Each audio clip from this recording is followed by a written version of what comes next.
Hola, ¿qué tal? ¿Cómo estás? Bienvenido a esta lectura acompañada de la Sagrada Escritura, la Sagrada Biblia Católica, que estamos haciendo con esta dinámica. Leemos un capítulo y luego lo comentamos. Y esto, bueno, como ya sabes, este ejercicio pues está dedicado sobre todo a quienes que están empezando este camino de la lectura bíblica y que, bueno, como ustedes saben, pues nos dice el Concilio Vaticano II que la Biblia debe leerse con el mismo espíritu con que fue escrita. Es decir, siguiendo las enseñanzas de aquella iglesia a la que Jesús fundó y que el Espíritu Santo guía. Entonces, sabemos que el escrito sagrado, pues a lo largo de los últimos 500 años hemos visto cómo hay diferentes interpretaciones, aun y cuando se lee exactamente el mismo texto. Por eso es importante que acudamos, como nos dice San Pedro, a que el Espíritu Santo nos asista para poder entender lo que estamos leyendo y que podamos verdaderamente estar listos para dar razón de nuestra fe. Porque ciertamente la palabra de Dios es palabra de vida, es palabra de verdad que nos puede guiar verdaderamente como una roca firme, sólida, a el encuentro con Dios, al Dios que se reveló desde Moisés en la zarza ardiente, desde Abraham en aquella noche, aquella tarde, cuando le decía el Señor, cuenta las estrellas si puedes, pues así será tu descendencia. Y que por haberle creído a Dios, Abraham fue declarado justo. Bueno, pues esta misma palabra de Dios se sigue revelando, se sigue dando a nosotros aún el día de hoy. Y bueno, ahora con la gran ventaja de tenerla por escrito. Sabemos que la Sagrada Escritura, antes de estar escrita, fue tradición oral. Pero esta tradición oral que ciertamente, pues a lo largo de los siglos, se ha prestado para diferentes interpretaciones, no siempre correctas. Por eso la Sagrada Escritura debe leerse en la misma familia donde fue escrita, la familia de los hijos de Dios, la Iglesia Católica. Ciertamente, como ya hemos estado leyendo en el Evangelio de San Mateo y lo estamos viendo ahora en Marcos, pues sí, efectivamente, el pueblo de Israel fue el pueblo elegido, descendencia de Abraham. Y bueno, como tal, tenía esta misión de llevar no solamente la palabra de Dios a las siguientes generaciones, sino a todo el mundo. Y bueno, la tenemos ahora, la palabra de Dios, en la iglesia, que ha llevado el mensaje a todo el mundo, efectivamente, como Dios así lo quiso. Entonces, bueno, pues el día de hoy estamos por leer el capítulo 6 y lo más recomendable, como ya te hemos dicho, es que pues puedas tener este video como una guía, como un acompañamiento en la lectura para después en el comentario también. Efectivamente, el comentario no pretende agotar todas las opciones de la reflexión y la meditación de este mensaje, de lo que Dios te puede estar diciendo a ti personalmente, no solamente a la iglesia como conjunto, como pueblo, ¿verdad? De Dios, sino también, pues, en lo personal, Dios nos habla. Y entonces, bueno, este comentario, como ya digo, no pretende agotar todas las posibilidades de lo que se puede sacar del texto, pero sí sería bueno que te apoyes con un marcatextos, con una libreta, para que vayas tomando tus propias notas, que después de leer este capítulo y escuchar el comentario que hagamos, también vayas viendo los comentarios que hay en tu Biblia católica, porque son comentarios hechos por biblistas, expertos, ¿verdad? Y muchos de ellos pastoralistas, es decir, que no solamente toman el texto de una manera técnica para tratar de entender cómo es que en la exégesis bíblica, pues qué fue lo que pensaba o cuál era la intención del autor humano y con ello también descubrir la intención del autor divino, sino que pues podamos también a través de los comentarios de los biblistas tener un sentido de aplicación de lo que es el mensaje.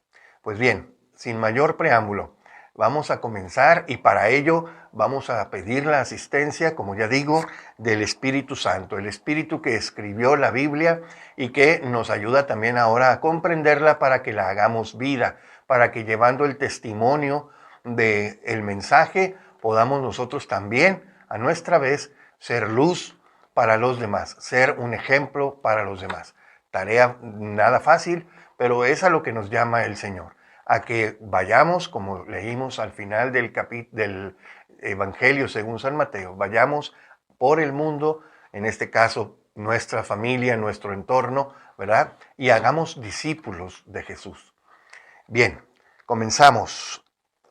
En el nombre del Padre, y del Hijo, y del Espíritu Santo. Amén. Tomamos nuestra Biblia y le damos un beso porque es Dios hecho palabra. Debemos tratar la palabra de Dios siempre con reverencia. Ven, Espíritu Santo, llena los corazones de tus fieles y enciende en ellos el fuego de tu amor. Envía, Señor, tu Espíritu y todo será creado y se renovará la faz de la tierra. Oh Dios, que has iluminado los corazones de tus hijos con la luz del Espíritu Santo, haznos dóciles a sus inspiraciones para gustar siempre el bien y gozar de sus consuelos. Por Jesucristo nuestro Señor. Amén. Espíritu Santo, fuente de luz, ilumínanos. En el nombre del Padre, y del Hijo, y del Espíritu Santo. Amén.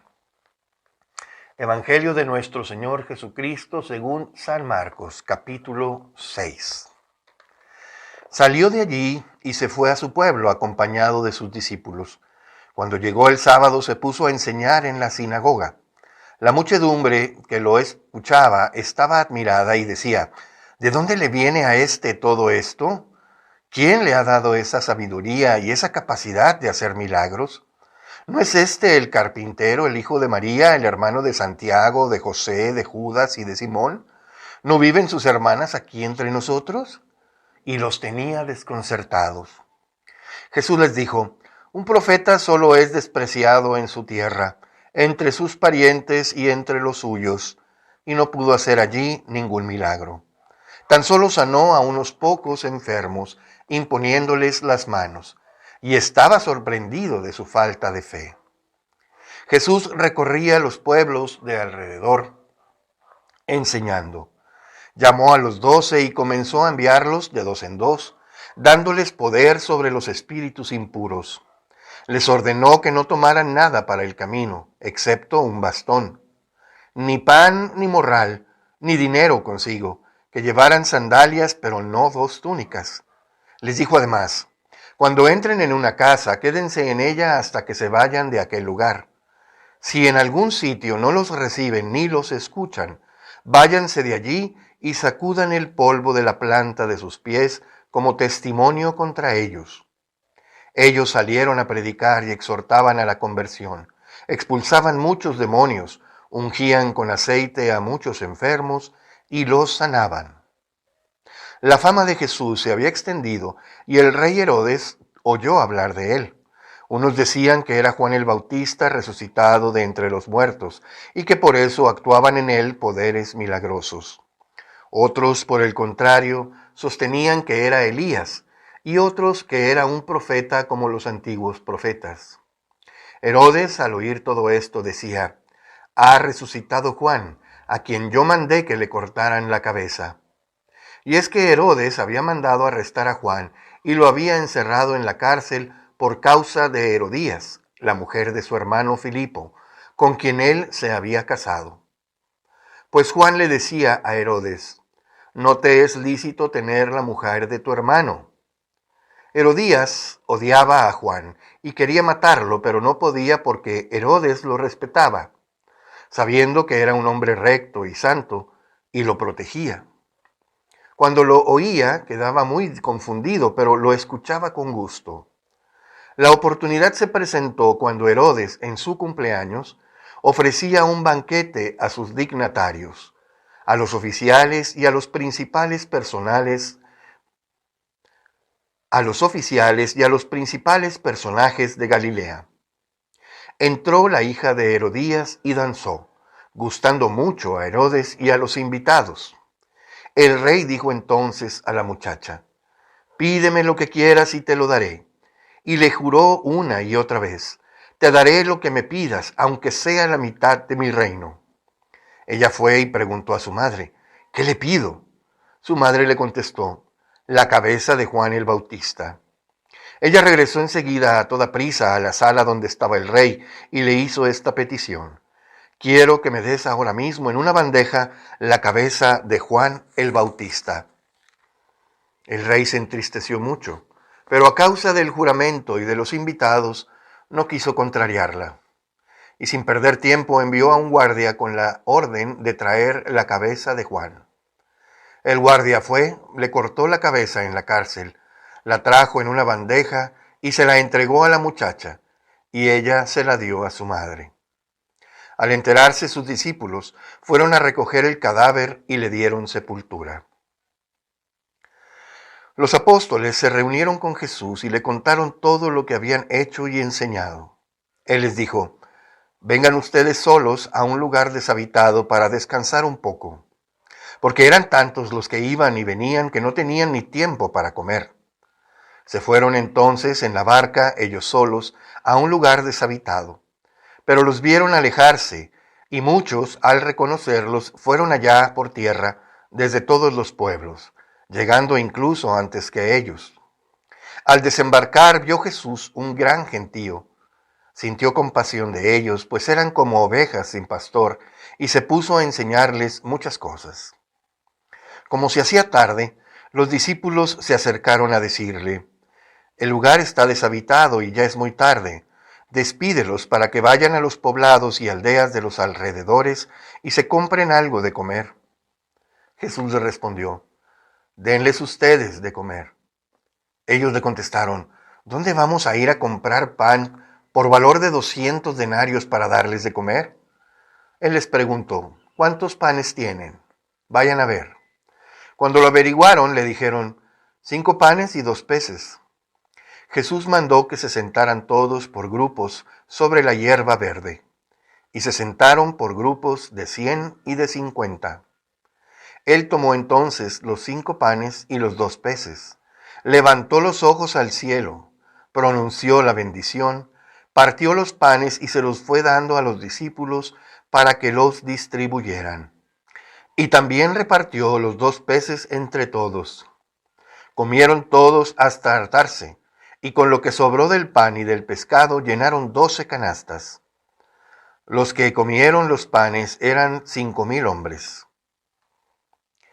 Luego mandó a sus discípulos que subieran a la barca y se adelantaran a la otra orilla, en dirección a Betsaida, mientras él despedía a la gente. Cuando los despidió, se fue a la montaña para orar. Al anochecer, estaba la barca en medio del lago y Jesús solo en tierra.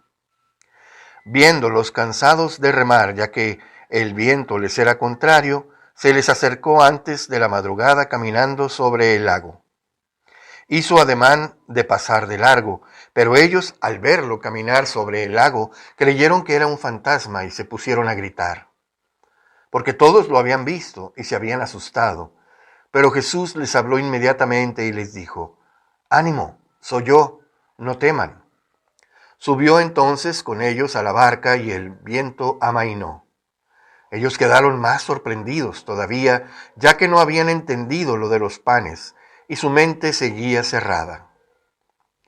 Después de atravesar el lago, llegaron a la orilla de Genesaret, donde dejaron la barca. Pero al desembarcar, algunos lo reconocieron. Recorrieron toda aquella región y comenzaron a traer a los enfermos en camillas donde oían decir que se encontraba Jesús. Cuando llegaba a cualquier ciudad, pueblo o aldea, colocaban en la plaza a los enfermos y le pedían que les dejara tocar siquiera el borde de su manto, y todos los que lo tocaban quedaban sanos. Palabra del Señor. Gloria a ti, Señor Jesús. Muy bien, pues vamos a hacer ahora un pequeño comentario sobre este capítulo 6 del Evangelio según San Marcos. Comienza hablando este capítulo del momento en el que Jesús entra en la sinagoga, y ciertamente estamos hablando de la sinagoga de su pueblo natal, estaríamos hablando de Nazaret, ¿verdad? Y menciona un pasaje que curiosamente en el Evangelio de San Mateo tiene su paralelo en el capítulo 13, es decir, ya muy avanzado el Evangelio, el relato, digamos, pero en el de Lucas está en el capítulo 4. es decir, pues todavía muy al inicio de su ministerio. Y aquí, en este caso, en el capítulo 6, donde menciona este encuentro de Jesús, digamos, con sus coetáneos, con la gente de su pueblo, inclusive, pues estarían por ahí cerca sus familiares, sino también en esa sinagoga, donde él habla precisamente, pues, de que él es el Mesías, ¿no? Es el profeta enviado, ¿no? En el caso de Lucas, pues lee este rollo de Isaías. Y acá en el caso de Marcos solamente habla pues de que la gente de su ciudad estaba muy sorprendida por su sabiduría, su conocimiento de la escritura y pues todo este despliegue, ¿no? de autoridad, ¿no? Diríamos, en toda la cuestión religiosa, de fe, de interpretación de la escritura, ¿verdad? Entonces, solamente para más o menos ubicarnos que este relato, este episodio que vamos a leer, esta perícopa, pues tiene sus paralelos en los otros evangelios sinópticos, aunque ciertamente en momentos muy diferentes. Aquí lo importante o que podríamos sacar precisamente es que la cronología puede ser muy diversa, ¿no? Tanto en el manejo que le da Mateo como Lucas y a lo que aquí nos presenta Marcos. Bueno, vamos a comenzar entonces este versículo 1 del capítulo 6 de Marcos. Salió de allí y fue a su pueblo, acompañado de sus discípulos. Cuando llegó el sábado, se puso a enseñar en la sinagoga. La muchedumbre que lo escuchaba estaba admirada y decía, ¿de dónde le viene a todo esto? ¿Quién le ha dado esa sabiduría y esa capacidad de hacer milagros? ¿No es este el carpintero, el hijo de María, el hermano de Santiago, de José, Judas y Simón? ¿No viven sus hermanas aquí entre nosotros? Y los tenía desconcertados. Entonces, vemos esta cuestión también, cómo nombran aquí a los hermanos, que ya por ahí cuando leímos el Evangelio de Mateo en este capítulo 13, donde se menciona a los hermanos de Jesús, pues fuimos ya en su momento encontrando que no eran propiamente hermanos de sangre, hijos de la Virgen María, ¿verdad? Eran parientes, primos, ¿verdad? Quizá alguno de ellos sería primos segundos o inclusive tíos, no sabemos, ¿verdad? O sobrinos, ¿no? De manera que, bueno, estamos hablando más bien de que, bueno, es los nombres ya, esa parte la platicamos, ¿no? Ya podremos ir, si alguien tiene duda, pues podría irse al Evangelio según San Mateo y ver el comentario que hicimos en su momento, donde nos pusimos precisamente a expulgar prácticamente en todos los pasajes de la Escritura, tanto de los Evangelios como Hechos de los Apóstoles y donde fue necesario, pues para ver que efectivamente Jesús fue el único hijo de María. Bien. Y entonces vemos aquí que hasta lo llaman el carpintero, o sea, Jesús pues era conocido en su tierra por el oficio de su papá y que seguramente le habría enseñado José a él también. Y entonces, bueno, pues Jesús era el carpintero, el hijo del carpintero, el hijo de María, ¿no? Y bueno, le conocían a los familiares. Entonces se ve que ellos estaban desconcertados porque no creían en el mesianismo de Jesús. Y efectivamente Jesús les dice, un profeta solo es despreciado en su tierra, entre sus parientes y entre los suyos. Y no pudo hacer allí ningún milagro, tan solo sanó a unos pocos enfermos imponiéndoles las manos.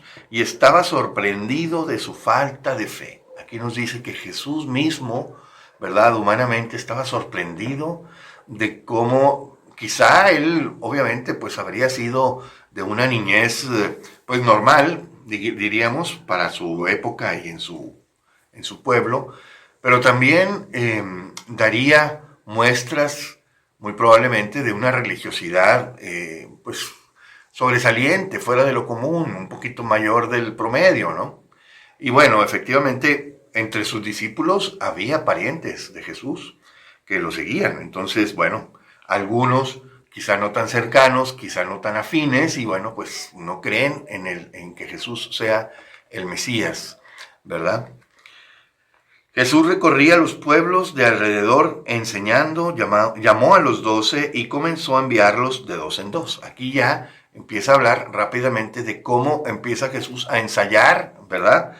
Empieza a ensayar en cuanto a la misión. Esta parte del primer envío misionero En Mateo, por ejemplo, lo vamos a ver o lo vimos en el capítulo 10, ¿verdad? Mientras que Lucas lo presentará en el capítulo 9, es decir, más o menos en la misma proporción uno y otro, ¿verdad? Que aquí, bueno, pues el capítulo sexto probablemente podríamos decir que comparativamente por la cantidad de capítulos, pues sería un lugar más o menos equivalente, en el relato, en el primer tercio del relato.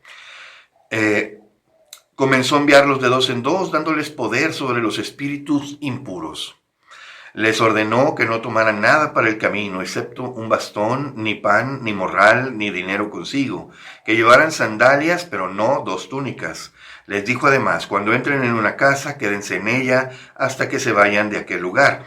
Y si en algún sitio no los reciben ni los escuchan, váyanse de allí y sacudan el polvo de la planta de sus pies como testimonio contra ellos. Ellos salieron a predicar y exhortaban a la conversión, y expulsaban muchos demonios y ungían con aceite a muchos enfermos y los sanaban. Vemos aquí, se repite, ¿verdad? Este episodio en el que Jesús empieza a entrenar a sus discípulos en lo que será la misión. Ese irse de dos en dos, bueno, con todas las, digamos, las limitaciones del caso, pero sobre todo no porque los quiera mandar sin recursos, sino porque es la escuela del misionero, la escuela del que se confía a la providencia de Dios, sabiendo que el Señor estará con ellos en todo momento y que en la misión los acompañará para abrirles el camino, para mostrarles a quién hay que evangelizar y qué hay que hacer con aquellos que se resistan, ¿verdad? También, efectivamente, parte de la misión es no solamente llevar la palabra, sino también llevar la salud. También llevar digamos, la liberación de la esclavitud, del vicio, del pecado, ¿verdad? De estas ataduras con que Satanás, con que los demonios, con que el mal, ¿verdad? Tiene atados principalmente, pues, a todos los hombres y mujeres de este mundo, ¿verdad? Todos los que somos pecadores, prácticamente, ¿verdad? El 99.9999, solamente María, y podríamos decir quizá también de José, que serían los seres humanos más puros a quienes el pecado no habría tocado, ¿verdad? ¿Por qué? Pues porque sabemos también la misión que tenían de ser los padres de Jesús, ¿verdad? De ser quienes y ayudaran al Señor pues, a crecer en santidad, humanamente hablando, en el conocimiento de las Escrituras y todo lo demás.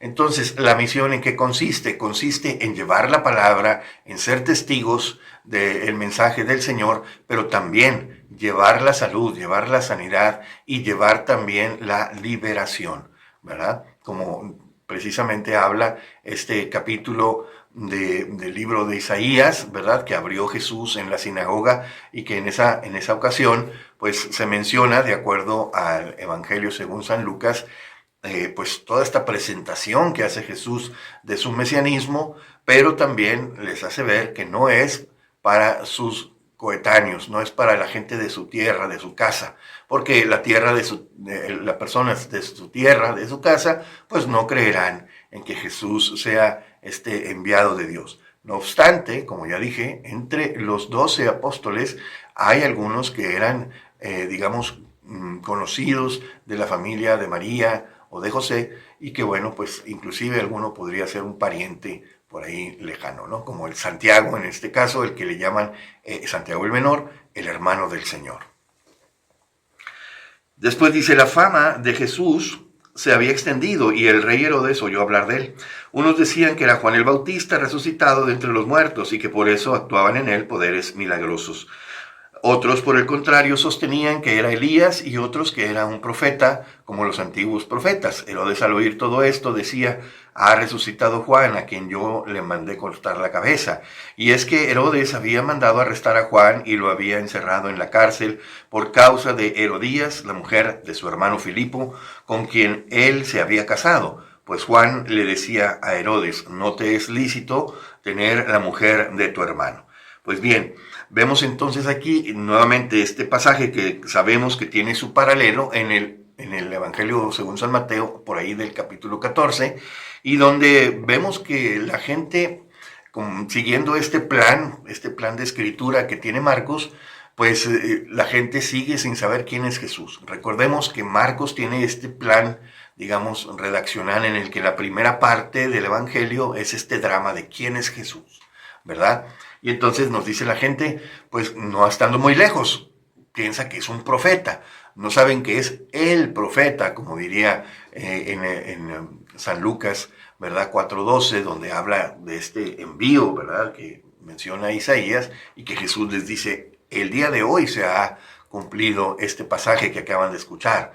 Pues bien, la gente más o menos tiene la intuición de que Jesús es un profeta, pero no atina a saber cuál es su función mesiánica. En el caso de Herodes, pues va a pensar que es Juan el Bautista que ha resucitado.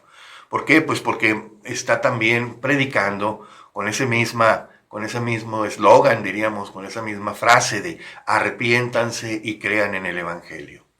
¿Verdad? Que vemos que Jesús retoma, ¿verdad? Como la estafeta de Juan el Bautista cuando muere. Y es precisamente aquí el momento, en el relato de este capítulo 6, donde Marcos nos va a presentar este episodio, ¿verdad? Donde Herodes cumple años, la hija de Herodías baila para él, y entonces, bueno, pues el rey ya ha entrado en copas, se emociona, y le gusta mucho cómo baila la muchacha, y entonces le ofrece cualquier cosa que ella le pida, inclusive la mitad de su reino, ¿verdad? Así estaría él pasado de copas. El caso es que la niña va y consulta con su madre, y su madre aprovecha para pedirle la cabeza de Juan el Bautista. Y el padre, el Herodes, ¿verdad? Digamos el rey, no quiere quedar mal ante sus invitados, y pues manda que le corten la cabeza a Juan el Bautista en la cárcel.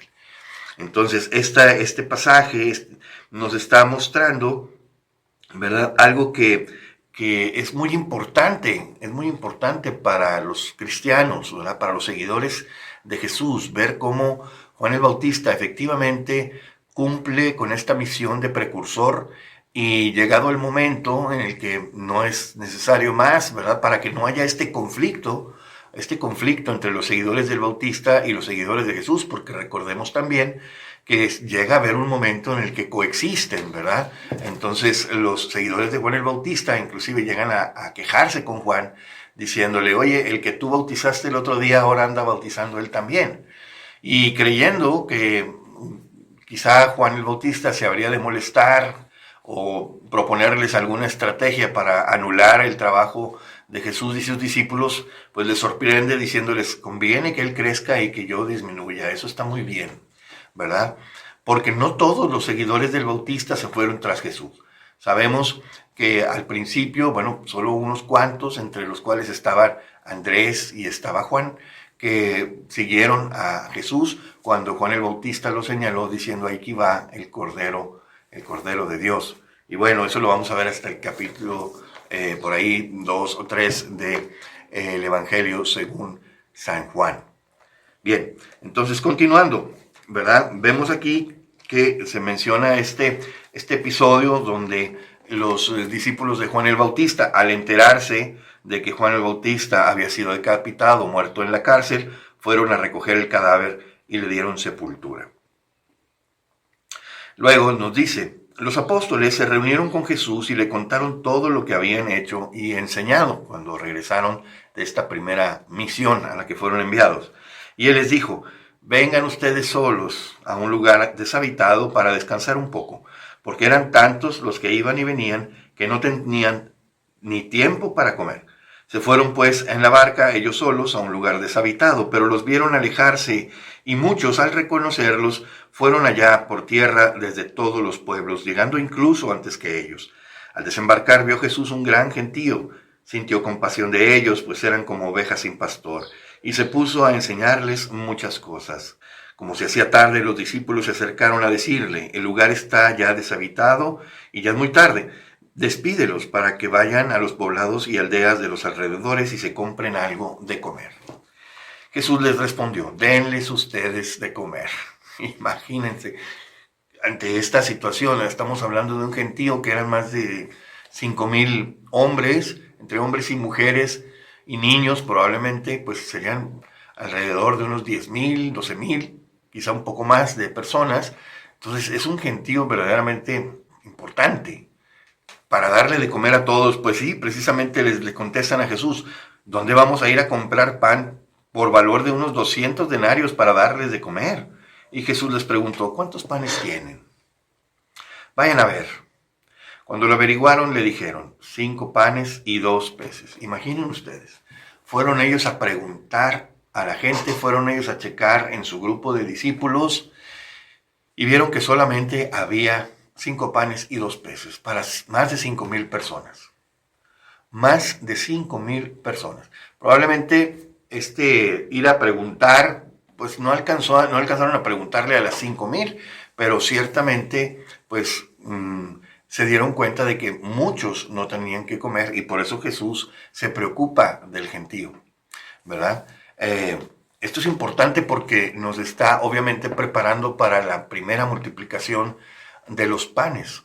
Un relato que lamentablemente en algunas esferas teológicas recientes, actuales, diríamos, pues se le trata de cambiar el sentido a que Jesús no multiplicó los mismos 5 panes y 2 peces para darle a los 5,000, sino que probablemente él hubiera, con su generosidad, provocado que todos los que traían algo guardado también lo sacaran y así alcanzara para todos.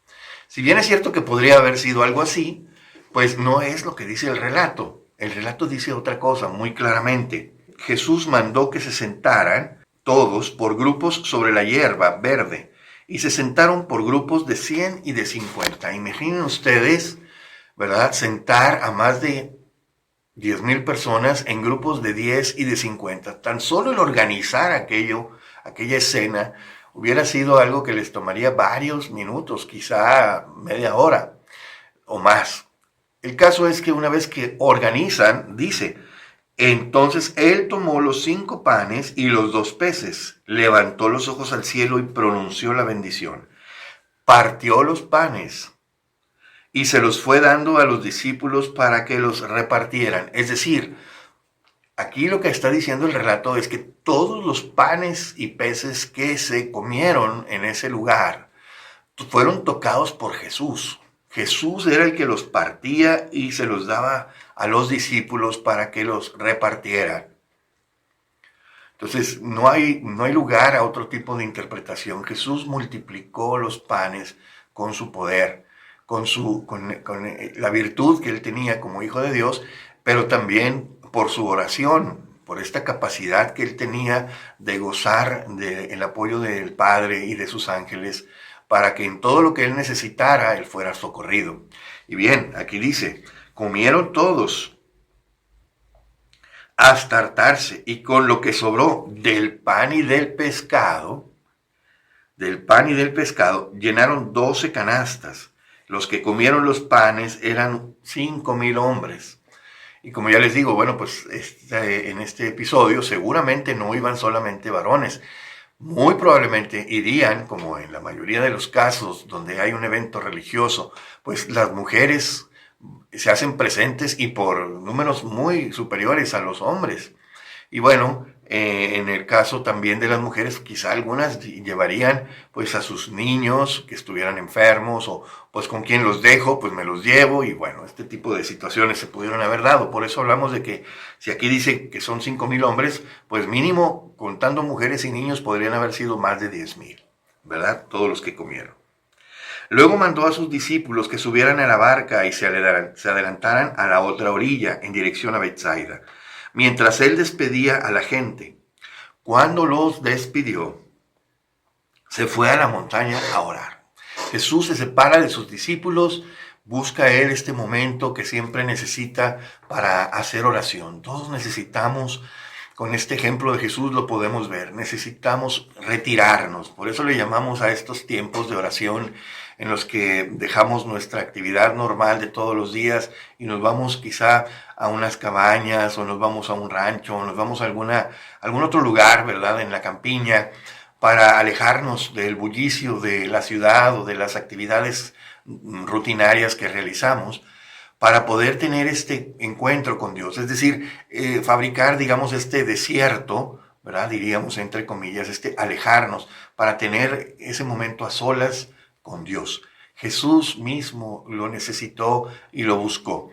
Y se daba el tiempo, ¿verdad? A pesar del arduo trabajo, ya ven ustedes aquí las jornadas titánicas, ¿verdad? Maratónicas que se aventaban, ciertamente en el servicio y atención de la gente, en la predicación, en la sanación y en la liberación.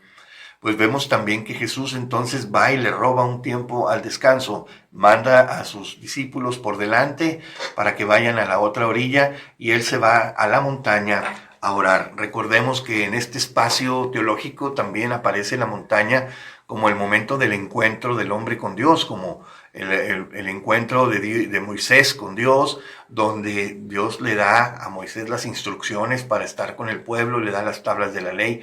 Pues bien, Jesús igual, ¿verdad? Se va al monte, al cerro, a la montaña, a tener este encuentro con el Padre y muy probablemente pues a seguir revisando, meditando la agenda, diríamos entre comillas, la agenda de su trabajo, de su ministerio mesiánico.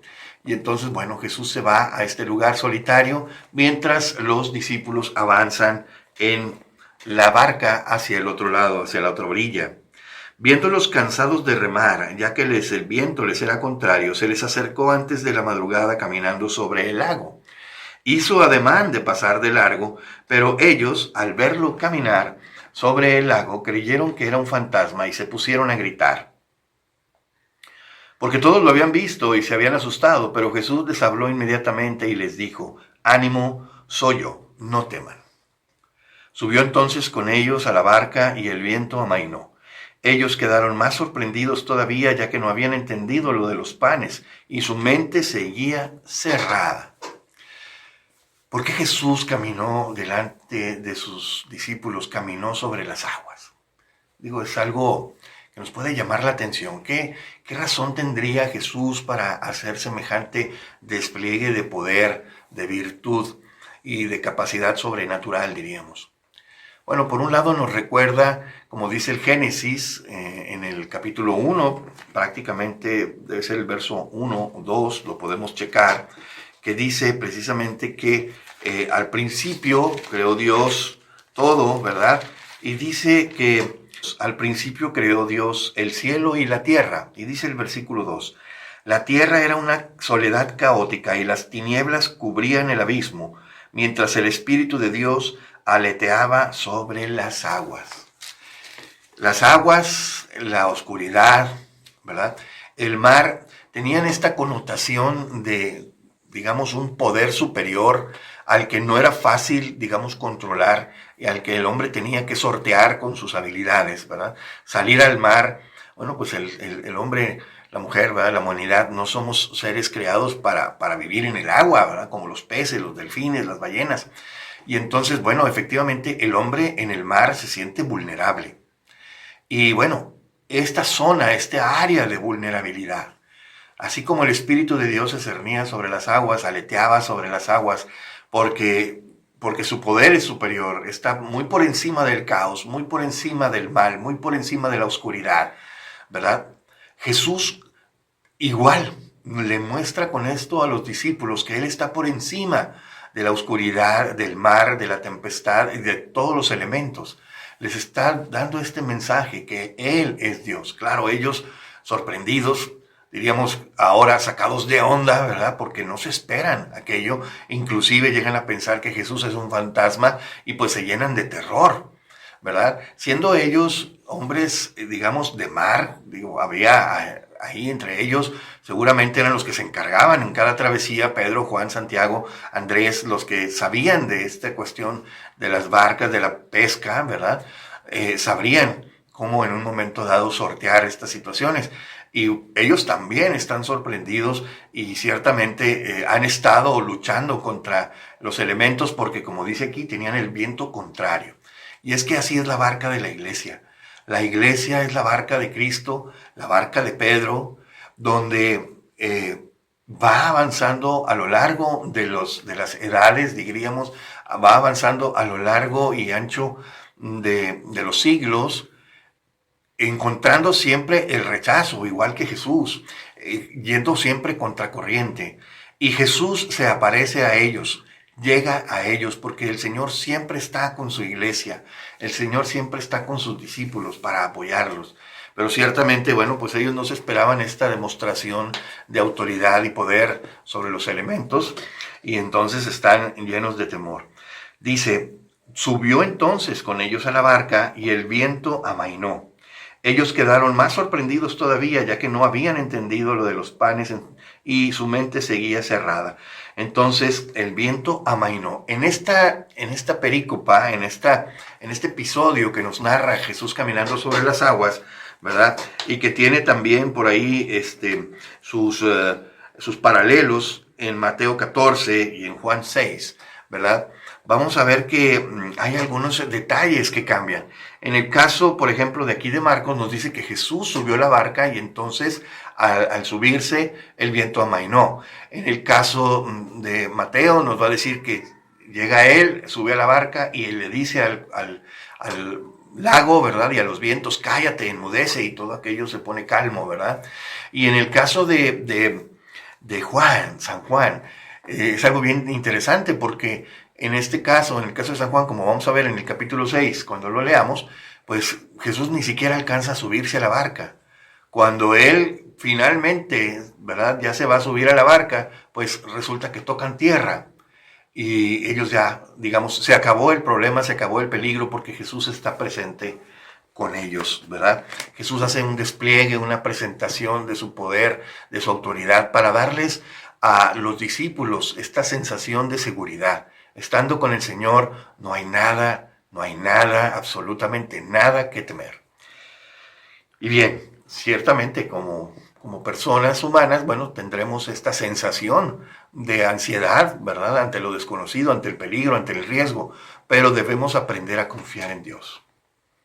Después de atravesar el lago, llegaron a la otra orilla de Genesaret, donde dejaron la barca, pero al desembarcar, algunos lo reconocieron.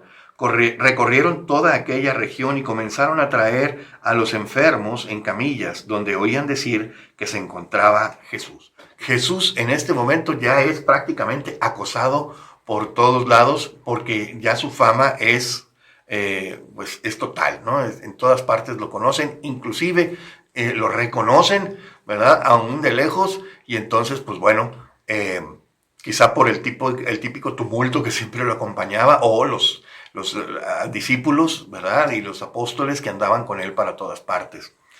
El caso es que lo reconocen, y a todas partes a donde oían que iba a estar Jesús, le llevaban los enfermos en camillas. Cuando llegaba a cualquier ciudad, pueblo o aldea, colocaban en la plaza a los enfermos y le pedían que les dejara tocar siquiera el borde de su manto, y todos los que lo tocaban quedaban sanos. Aquí algo importante, ¿verdad?, que resalta Marcos. Jesús siempre, al dar la sanación, la liberación, toca, ¿verdad? Tiene este gesto de acercamiento, ¿verdad? Si bien es cierto que se consideraba que quien estaba enfermo tenía algún tipo de impureza y quien los tocaba quedaba impuro, Jesús rompe este esquema, rompe este paradigma mental, digamos, esta costumbre, esta tradición, para demostrar que, al contrario, la persona que está más necesitada de apoyo, de ayuda, de amor, de compañía, pues no nos debe dar ningún temor, y no es que esté impuro, es que necesita el consuelo, necesita la compañía, necesita la compasión, necesita, ¿verdad?, ser sanado. Y muchas veces esta sanación no es solamente física, sino también interior, porque el enfermo, el marginado, sufre. Verdaderamente sufre esta marginación, sufre esta incapacidad que tiene para relacionarse con los demás, para hacer sus tareas comunes de todos los días, porque está discapacitado, porque está disminuido debido a la enfermedad. Y entonces esta experiencia de sentirse necesitado, de sentirse marginado, de sentirse de alguna manera también inclusive rechazado, pues es la invitación a Dios a sentir esta compasión, este deseo de acompañarlo, este deseo de consolarlo, este deseo de hacerle sentir que no está solo, que nunca en la existencia vamos a estar solos, por más rechazados, por más disminuidos que nos sintamos, por más limitados que nos sintamos, por más dolor, soledad que sintamos, tanto moral como física, esta discapacidad, este problema, ¿verdad? El Señor nos quiere tocar y nos quiere hacer sentir su compañía, para consolarnos y sobre todo para convencernos de esta gran realidad. Nunca estamos solos porque Dios no nos abandona, al contrario. El Señor quiere sanarnos, quiere vernos contentos, felices, en paz, pero sobre todo con Él. Que le abramos el corazón, que aceptemos esta presencia que Él nos quiere traer, esta buena noticia que Él nos trae. Por eso dice aquí, todos los que lo tocaban quedaban sanos. En el Evangelio de Marcos, Jesús es este médico que llega, toca y sana, libera, da la paz, da el consuelo. Y entonces, bueno, qué hermoso es descubrir siempre que Jesús está dispuesto siempre a perdonarnos, a sanarnos, a acompañarnos, a consolarnos, a ver por nuestra seguridad, a ver por nuestra tranquilidad, a ver por también, pues digamos, por la paz en nuestro entorno, ¿verdad? Que nos sintamos en armonía con nuestro entorno. Qué hermoso este capítulo 6, en el que vemos a un Jesús que utiliza toda su fuerza, todo su poder, todo su amor para darnos esta paz, darnos esta alegría, darnos este consuelo. Gracias, Señor, te damos por este capítulo 6, por mostrarnos tu amor, tu lealtad, tu misericordia, tu compasión, Señor, porque eres compasivo y misericordioso. Gracias, Padre Celestial, por este capítulo 6. Gracias por haber enviado a tu Hijo Jesucristo. Gracias, Santísima Trinidad, porque nos muestras en todo momento tu compañía, tu fortaleza, tu protección. Gracias, Señor. ¿Cómo pagarte tanto amor? Lo único que podemos hacer es entregarnos, rendirnos a ti, rendir nuestro corazón, rendir nuestra voluntad a la tuya, Señor. Danos las gracias que necesitamos para hacer vida a esta palabra, porque tú quieres que nosotros también sigamos este ejemplo de Jesús, que sigamos también este ejemplo de compasión, este ejemplo de misericordia hacia los demás, especialmente con los que están de alguna manera marginados, limitados, rechazados. Señor, que les hagamos saber del consuelo de tu amor, de tu presencia, que nunca están vacíos, nunca están solos, siempre, aunque experimenten esta soledad, que aprendan a entender, a saber que tú estás con nosotros en todo momento. Gracias, Padre Celestial. Bendito y alabado seas. Tuyo es el poder, tuyo es la gloria, tuyo el reino, tuyas nuestras vidas, Señor. Nos has comprado a precio de sangre, de la sangre de tu Hijo Jesucristo. Bendito seas, Señor.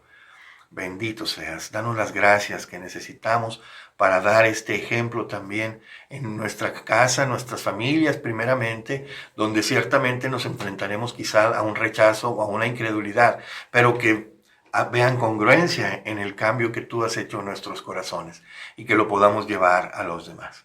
Te lo pedimos, Padre Celestial, por Cristo nuestro Señor. Amén. En el nombre del Padre, y del Hijo, y del Espíritu Santo. Amén.